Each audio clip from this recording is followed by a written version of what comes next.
Hey, what's going on, guys? Vega here from SerpentX Special Forces, and in this video, we're going to be going over the mining performance of the MSI Gaming X Trio RX 6800 non-XT model.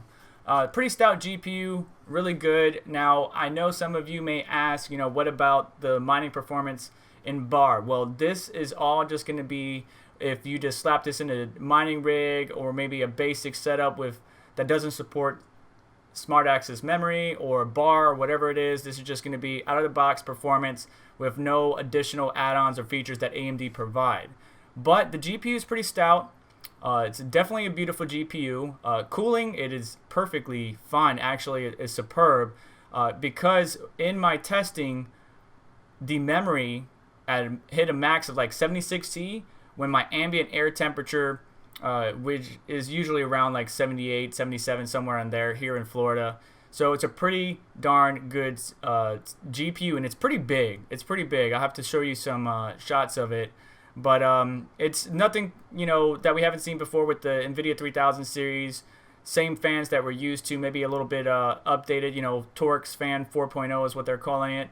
And it keeps everything nice and cool. So the heatsink design, everything is perfectly acceptable, and especially with GDDR6 and 6X, these GPUs and the memory modules themselves can get hot. Now the good thing is unlike the Nvidia 3080 series, AMD or the manufacturers like MSI did put thermal pads in the back side of the PCB to help cool that memory, which we've been having issues with the 3080. If you haven't checked out my videos, go ahead and do so.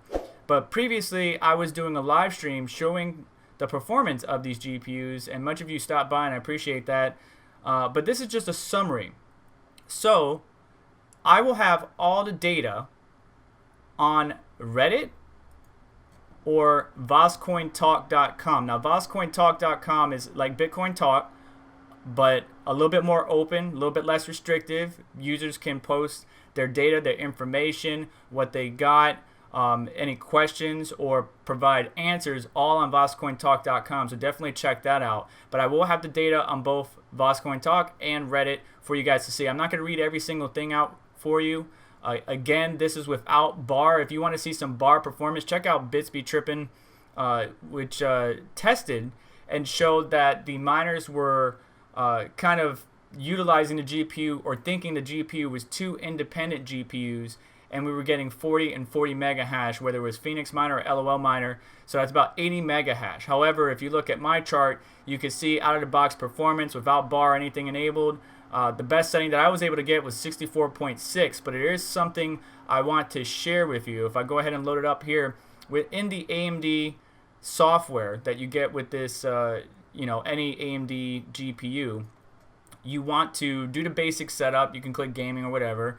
But then you're going to click on the performance tab, and then under tuning, you would see that I already have it manually preset. Now, the best setup that I found was 2050 core, so 2050 megahertz core clock, 925 millivolts, so 0.925 volts, and bumping up the fan curve because we want to be aggressive, but the max memory was 2150. All right, so the max memory that we're able to do is 2150. Now I know what you're thinking. What about the power play tables and a more power tool? Right now it's still not exactly working, so to speak. Basically, if you try to surpass the limitations of this GPU, when you reboot, the system will automatically bring the core clock and lock it to 500 megahertz no matter what you do. Now you can push the memory, like I was able to push the memory to 2250, but the core clock was all the way down to 500, and it was hashing only around like 24 mega hash. So I wouldn't recommend doing it just yet, but keep an eye on Igor's lab for additional updates. The most important thing that I could recommend to you is in this AMD software though, there's a memory timing section, and in here you have to enable it. So this is what you're going to see by default. You're going to have to flip this switch on. You want to turn on advanced control because you can see the numbers change down here in the bar. Just go ahead and click advanced control so you can see the actual megahertz or frequency or voltage or whatever it is. And make sure you go to memory timing. It's usually on default, but make sure you put it on fast timing. That's going to get you a little bit extra mega hash. And you can see here in most of my data, you'll see default timings, fast timings. It doesn't boost all algos, but it does help out primarily in the ones we're concerned about, like Ethereum and stuff like that, especially right now with Ethereum doing so well. I believe it's currently down. Now, I want to say something real quick.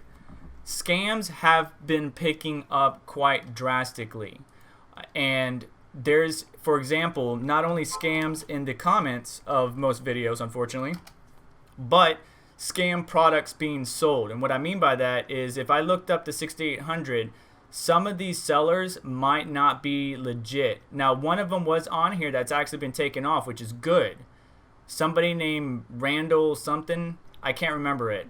But just the other day, Randall something showed up, and they were selling a reference 6800 for $405, and that seemed too good to be true. Right now, you can see that these GPUs are way up there, and if you're paying $1,000 for a non-XT model, you're silly. If you're paying 800 plus for a 6800, that's getting out of the realm of what I would recommend. I mean, the 6800 XT is 820 from British miners, but even still, pricing is ridiculous. We got the increase in demand, low supply, bots and scalpers are winning, plus the tariff exemption has come to pass. But if I go ahead and plug in what we could get with one RX 6800, you would see, and if I go to Ethereum directly, you would see, at least of right now, at a power limit of 135, which is what I measured with my Intel system. I have now upgraded to an AMD system, but that is what I got for the kilowatt meter, because unfortunately, when I was using hardware info or even the miner itself, the numbers were all different. So hardware info would give me one number, even the AMD Radeon tool would give me a different number, the miner would give me a different number, so I went from the kilowatt meter itself. And so the numbers you're going to see in these postings are going to be what I got from the kilowatt meter. However, share your data in the Reddit post or in the comments below. If we got a 6800 at a cost of $850, which again I would not recommend, then right now you would be making about almost $9 a day, $8.95 a day in profit, $9.27 if you didn't pay electricity, and your ROI would be under 100 days of 94.99 days. However, you need to take into consideration with proof of stake along the way, or ETH 2.0 proof of stake coming out in the future. You know, what is the long-term profitability? Would you break even? And after you break even, what are you going to be? You know, what is it going to be? Because Ethereum could always go down, even though it's having a substantial rise. And then with EIP 1559 happening, I had trouble sending ETH payments, and it is getting really annoying. So I understand why EIP 1559 is important, and they are considering the conversation of the miners, or what the miners have been pushing out. So if I drop the block reward, let's just say to 2.5 or something like that. Let's say 2.6. And recalculate with the same of everything, we're still in a profit of $4.93 after 10 cents per kilowatt or paying electricity, but the ROI jumps up to 172 days. So all of these variables you got to take into account. I just want to present you with the data, and then you can actually share your data with the community, and we can collaborate and work together. So that's going to do it for me today, guys. Definitely check out the links in the description below if you want to see the performance that Bits Be Trippin' showed with smart access memory or resizable bar enabled on these GPUs. Definitely check him out in the link in the description as well if you want to check out my live stream, and links to both Reddit and Voskcoin. But I thank you so much for stopping by. Do me a favor, hit the like button on the way out, subscribe for more content like this, and I'll catch you guys in the next one. Take care.